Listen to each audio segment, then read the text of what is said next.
So dear friends, if you wanna highlight any Facebook story on your Facebook profile or on your Facebook page, then follow some very simple steps that I'm showing here in this video. Just click on your Facebook profile at the top left corner, or in the middle you'll see a profile icon here.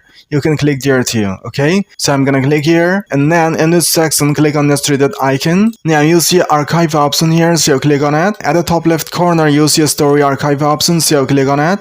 And then you will see all the stories that you uploaded before on your Facebook profile. Now select the story that you want to highlight. For example, I want to highlight this story, and now look at the bottom right corner, you'll see a highlight option, so click on it, and then click on new. Now give a title here, so this is my title for this highlights, and if you want to keep a custom cover, you can do that too. So here's a cover option, just click here. Now to select your picture from your phone gallery, just click on this photo icon, it'll redirect you to your phone gallery, and now select the picture that I want to keep as your cover photo. So I want to keep this photo as my highlights cover photo, so after selecting your photo, just click on this use at the top right corner. So this is how you can create a highlights on Facebook profile. So if you found the video a little bit helpful, then hit a like, and if you want to watch more this kind of helpful and informative videos, then do subscribe to the channel right now.